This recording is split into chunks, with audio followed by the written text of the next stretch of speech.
হঠাৎ আমি লক্ষ্য করলাম আমার ছাত্রের চোখ আমার বিশেষ জায়গায়। আমি তখন খুব লজ্জা পেয়ে যাই। লজ্জায় আমার নাক মুখ লাল হয়ে যায়। ছাত্রের এই লোলুপ দৃষ্টি আমাকে উন্মাদ করে দিচ্ছে। কতক্ষণ নিজেকে ধরে রাখা যায়? আগুনের পাশে মোম জ্বালালে মন কতক্ষণ শক্ত থাকতে পারে? ঠিক আমার অবস্থাও তেমন হতে লাগল। আমি ধীরে ধীরে তার প্রতি দুর্বল হতে শুরু করলাম। তারপর সে আমাকে বলল, ম্যাডাম, একটি গান আমার খুব প্রিয়। আপনি গানটি শুনতে থাকুন, আমি আপনার জন্য চা বানিয়ে নিয়ে আসি। আমি বললাম, আচ্ছা। গান শুনতে শুনতে হঠাৎ এমন একটি ভিডিও আমার সামনে এলো যা দেখে আমার সব ভিজতে শুরু করল। তারপর ও আমার সাথে যা করল তা শুনলে আপনার পানি গড়িয়ে গড়িয়ে পড়বে। তাহলে শুরু থেকেই বলি। হ্যালো বন্ধুরা, আমি নাসরিন আক্তার শিলা। সবাই আমাকে শিলা বলে ডাকে। বান্ধবীরা সবাই বলতো আমি দেখতে নাকি পরিমণির মতো। আমি একটি পাবলিক ইউনিভার্সিটিতে পড়ি। আমার বয়স 22 বছর। আমার বাবা মা গ্রামে থাকে আর আমি ঢাকায় একটি ছাত্রী হোস্টেলে থাকি। আমার মা বাবার আমার পড়াশোনার খরচ চালাতে খুব কষ্ট হয়, তাই বাধ্য হয়ে আমি একটা টিউশনি খুঁজি। আশেপাশে কোনো টিউশনি খুঁজে পাচ্ছিলাম না। তাই আমি একটি জাতীয় পত্রিকায় বিজ্ঞাপন দিয়ে পড়াতে চাই। বিজ্ঞাপন মাধ্যমে একটি ফোন পেলাম। একজন বয়স্ক লোক আমাকে ফোন করে বলল, আমার ছেলেকে পড়াতে পারবেন? 10ম শ্রেণীর ছাত্র। আমি বললাম যে পারবো আঙ্কেল। প্রথম দিন পড়াতে গিয়ে দেখি 10ম শ্রেণীর ছাত্র ছেলেটা বেশ সুন্দর এবং স্মার্ট। দেখতে শুনতে খুব ভালো, ব্যবহার ও নম্র। তারপর তার মা বাবার সাথে কথা বলে প্রাইভেট পড়াতে শুরু করি। ছেলেটাকে যখন প্রথম দিন প্রাইভেট পড়াতে যাই, তখন হঠাৎ করে আমি চেয়ে দেখি ছেলেটি আর চোখে মাঝে মাঝে আমার দিকে চেয়ে থাকে। তার চাওয়ার মধ্যে অন্যরকম রহস্য বোঝা যায়। এইভাবে আমি আমার গতিতে প্রাইভেট পড়াতে থাকি। পড়াতে পড়াতে প্রায় 2 সপ্তাহ এভাবে চলে গেল। হঠাৎ একদিন তাকে প্রাইভেট পড়াতে গিয়ে দেখি তাদের বাসায় কেউ নেই। তারপর আমি জিজ্ঞেস করলাম, আঙ্কেল আন্টি কোথায় গেছে? সে বলল, তারা বেড়াতে গেছে, আসতে একটু দেরি হবে। বাসায় কেউ নেই, খালি বাসায় আমি আর আমার ছাত্র। মনের মধ্যে কিছুটা ভয়ও কাজ করছে। তাছাড়া খালি বাসা আর ওদিকে আমার ছাত্রের লক্ষণ ও আজকে খুব একটা ভালো বুঝতেছি না। কেমন করে যেন আমার দিকে চেয়ে রইল। তারপর আমার ছাত্র বলল, ম্যাডাম, আমার খুব মাথা ব্যথা করছে। চা খাবেন? আপনি চা খেলে আপনার জন্য চা বানাবো। আপনার সুবাদে আমার চা খাওয়া হলো। আমি বললাম, ঠিক আছে, চা খাওয়া যেতে পারে। আমার কথা শুনে ছাত্র খুব সুন্দর করে মনের মাধুরী মিশিয়ে চা বানিয়ে আনল। আমি চা মুখে দিয়ে দেখলাম অনেক মজা হয়েছে। আমার ছাত্র যে এত সুন্দর করে চা বানাতে পারে তা আমি কখনো কল্পনাই করতে পারিনি। তার হাতে চা খেয়ে তার প্রশংসা করতে লাগলাম। আমার প্রশংসা শুনে সে অনেক খুশি হল। এইভাবে তাকে 2 মাস প্রাইভেট পড়ালাম। 2 মাস খুব ভালোই থাকল। তারপর একদিন শখের বসে শাড়ি পরে ছাত্রীর বাসায় প্রাইভেট পড়াতে গেলাম। আমার ছাত্র আমাকে দেখে বলল, ম্যাডাম, আপনাকে অনেক সুন্দর লাগছে। ম্যাডাম, আমি আপনাকে সত্যিই অনেক ভালোবাসি। আপনার ব্যবহার, চেহারা সুন্দর, বনলতার মতো চুল, সবকিছু আমাকে মুগ্ধ করেছে। আমি আমার অন্তরের অন্তঃস্থল থেকে, হৃদয়ের গভীর থেকে আমার সবটুকু ভালোবাসা আপনাকে দিলাম। প্লিজ আপনি আমার ভালোবাসা গ্রহণ করুন। 10ম শ্রেণীতে পড়ে ছাত্রের মুখে এত সুন্দর প্রেমের কথা শুনে আমার মাথা ঘুরে গেল। কখনো কল্পনাও করতে পারিনি যে সে আমাকে এত সুন্দর করে প্রেম নিবেদন করবে। কি করব তখন আমি বুঝতে পারছি না। সবকিছু ওলটপালট লাগছে। মনের ভিতরটা যেন ঝড় বয়ে যাচ্ছে। আমি এর আগে কখনো কারো প্রেমে পড়িনি তো, তাই কিছু বুঝতে পারিনি। তার কাছ থেকে এসব কথা শুনে কেমন জানি নিজের মধ্যে উতাল পাতাল হাওয়া বয়ে যাচ্ছে। জীবনের প্রথম কারো কাছ থেকে এমন রোম্যান্টিক কথা শুনে আমিও যেন উন্মাদ হয়ে যায়। তারপর সে বলল, ম্যাডাম, আপনি কি আমাকে ভালোবাসবেন? আপনি কি আমার ভালোবাসা গ্রহণ করবেন? আমার কাছে এমনভাবে প্রেম নিবেদন করে বসল। তখন আমি কি করব বুঝতে পারছি না। আমি বললাম, রাকিব, তুমি আমার ছাত্র। তাছাড়া তুমি আমার চাইতে বয়সে 4 বছরের ছোট। এসব কথা ভেবো না, তাহলে পাপ হবে। আমার ছাত্র বলল, ম্যাডাম, কেন? বয়সে বড় হলে কি প্রেম করা যাবে না? বয়সে বড় হলে কি তাকে ভালোবাসা যায় না? আমি তো আপনাকে মন থেকে ভালোবাসি। আমার ভালোবাসার মধ্যে কোনো খাদ নেই। ম্যাডাম, আপনি আমার চাইতে বয়সে বড় হলেও আমার কোনো সমস্যা নেই। আপনি যদি আমাকে ভালো না বাসেন তাহলে আমি পড়ব না। ছাত্রের এমন কথা শুনে মনটা খারাপ হয়ে গেল আর মনে মনে ভাবলাম, অনেক কষ্ট করে টিউশনিটা পেলাম। যদি টিউশনিটা হাতছাড়া হয়ে যায় তাহলে তো আমি বাসা ভাড়া দেব কি করে, চলব কেমন করে? মনের মধ্যে অনেক ভয়। যদি এখন আমি তার প্রেম নিবেদন না করি তাহলে হয়তো বা আমার টিউশনিটা বাদ হয়ে যাবে। রাকিব তার বাবাকে ভুলভালো কিছু বোঝাবে। এই সব চিন্তাভাবনা করতে করতে বাসায় চলে আসলাম। বাসায় আসতে নিলে আমাকে ফোন দেয়, ম্যাডাম কেমন আছেন? বাসায় গেছেন? খাওয়া দাওয়া করছেন? কি খেয়েছেন? আমি বললাম, হ্যাঁ খেয়েছি। তুমি খেয়েছে? রাকিব বলল, জি ম্যাডাম খেয়েছি, আগামীকালকে কোথাও ঘুরতে যেতে মন চাইছে। ম্যাডাম চলুন কোথাও ঘুরতে যাই, আমার খুব ঘুরতে ইচ্ছা করছে। ম্যাডাম বলল, কোথায় যাবে? আমি বললাম, নন্দন পার্ক। ম্যাডাম নন্দন পার্কের কথা শুনে অনেক খুশি হল। ম্যাডাম আমার সাথে ঘুরতে যেতে রাজি হল। তারপর ম্যাডামকে নিয়ে নন্দন পার্কে গেলাম ঘুরতে।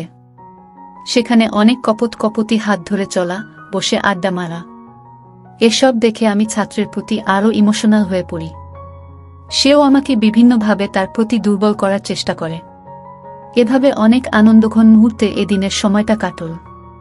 এই দিন আমি আর তাকে প্রাইভেট পড়াতে যাই নাই। পরের দিন আমি তাকে প্রাইভেট পড়াতে গেলাম। আমি তাকে মনোযোগ দিয়ে প্রাইভেট পড়াতে শুরু করলাম। হঠাৎ দেখি আমার টেবিলের নিচে আমার পায়ের উপর কারো পায়ে সুটসুটি। বুঝতে বাকি নেই সে যে আমার গুণধর ছাত্র। হঠাৎ পায়ের মধ্যে কোনো পুরুষের ছোঁয়া পেয়ে সমস্ত শরীর যেন কাঁপুনি দিয়ে উঠল। মনে হলো শরীর বিদ্যুৎ প্রবাহিত হতে শুরু হলো। তার পায়ের নিপুণ কৌশল আমার আস্তে আস্তে উপরে উঠতে শুরু হলো। বুঝতে পারছি না আমার সাথে কি হচ্ছে। হঠাৎ ছাত্রের মা চা নাস্তা নিয়ে এলো। পরিস্থিতিও স্বাভাবিক হয়ে গেল। এইভাবে সেদিন আমি বেঁচে গেলাম, আর মনের মধ্যে সবসময় ভয় হতো কখন জানি কি হয়। তারপর আর একদিন রাকিবের বাবা মা 2 দিনের জন্য রাজশাহী গেছে।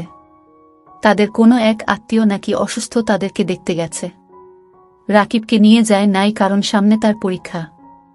এই 2 দিন নিয়ে আমার খুব ভয় ছিল, আর মনে মনে ভাবি, রাকিব আমার জন্য যে পাগল জানি না, এই 2 দিন খালি বাসা পেয়ে রাকিব আমার সাথে কি করে।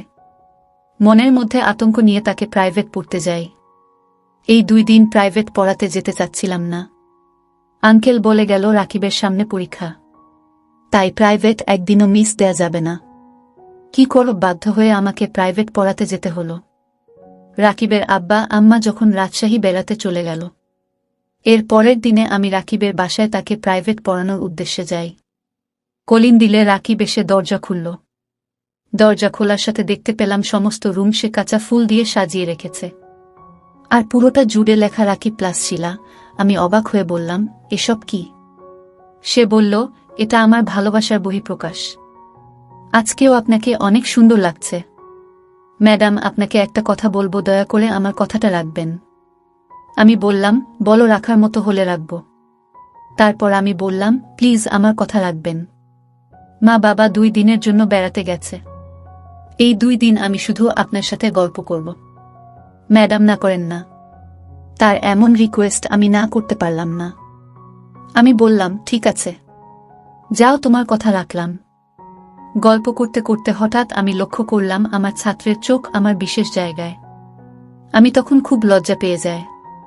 লজ্জায় আমার নাক মুখ নীল হয়ে যায়।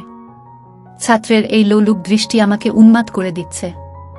কতক্ষণ নিজেকে ধরে রাখা যায়? মোমের পাশে আগুন জ্বালালে মন কতক্ষণ শক্ত থাকতে পারে? ঠিক আমার অবস্থাও তেমন হতে লাগলো। আমি ধীরে ধীরে তার প্রতি আকৃষ্ট হতে শুরু করলাম।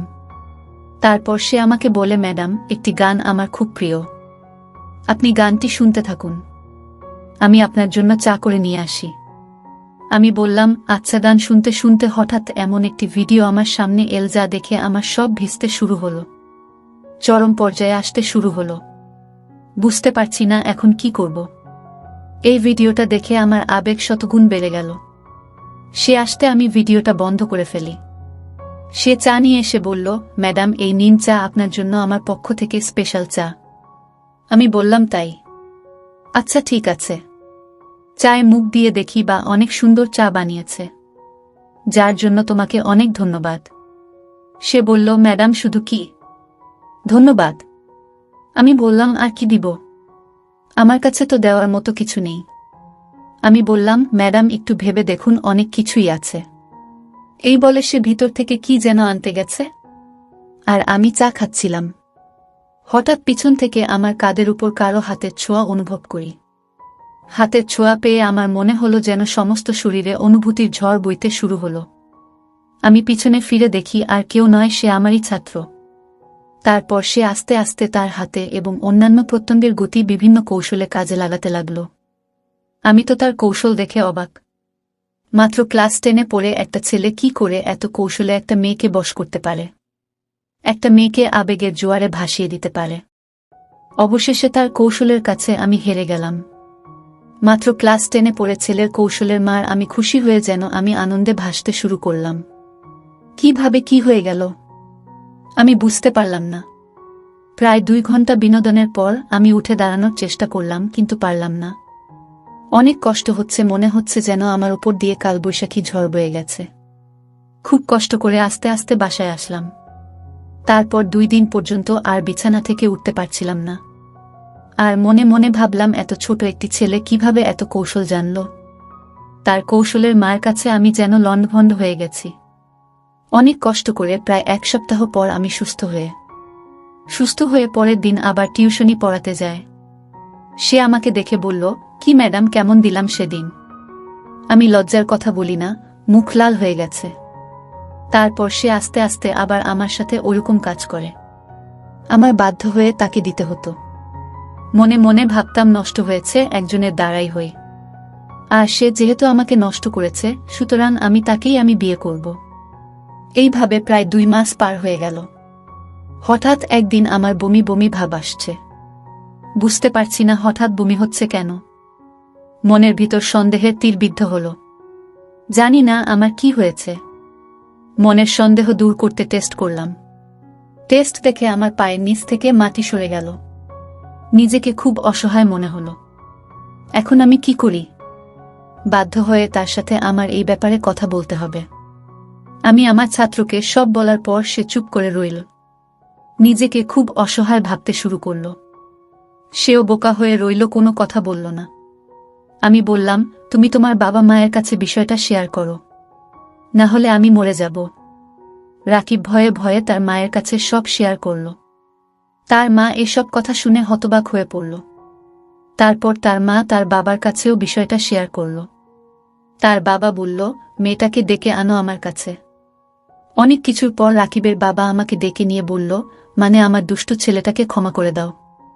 তোমার সাথে যা করছে তা অন্যায় হয়েছে। তারপর রাকিবের বাবা কাজী ডেকে এনে রাকিব আর আমাকে বিয়ে পড়িয়ে দিল। কিছুদিন পর রাকিবের আর আমার কোল আলোকিত করে একটি পুত্র সন্তান জন্ম নিল। শিলা এখন তার সন্তান, স্বামী এবং সংসার নিয়ে ব্যস্ত। বিশ্ববিদ্যালয়ে পড়ুয়া একটা মেয়ের স্বপ্ন এভাবে একটি ছোট্ট ভুলের জন্য ধ্বংস হয়ে গেল। প্রিয় বন্ধুরা, সব শেষে আমি বলবো, জীবনে চলার পথে অনেক বাধা আসতে পারে। আর এই সব বাধাকে অতিক্রম করে যদি তোমরা চলতে পারো, তাহলেই কেবল তোমাদের জীবনের সফলতা সম্ভব। গল্পে শিলা যদি তার আবেগটাকে কাজে না লাগাত, তাহলে তার সবকিছু হারিয়ে 4 দেয়ালের ভেতর বন্দী হতে হতো না। ধ্বংস হয়ে যেত না তার মা বাবার এবং তার নিজের সারা জীবনের স্বপ্ন। মহান রাব্বুল আলামিন আমাদের সকলকে সঠিক বুঝ দান করার তৌফিক দান করুন। বন্ধুরা, ভিডিওটি ভালো লাগলে একটি লাইক দিন, আর আপনারা যদি এরকম ভিডিও পেতে চান, তাহলে দয়া করে আমার চ্যানেলটি সাবস্ক্রাইব করুন। আপনাদের সকলের সুস্বাস্থ্য কামনা করি। ভিডিওটি দেখার জন্য আপনাদের সকলকে অসংখ্য ধন্যবাদ।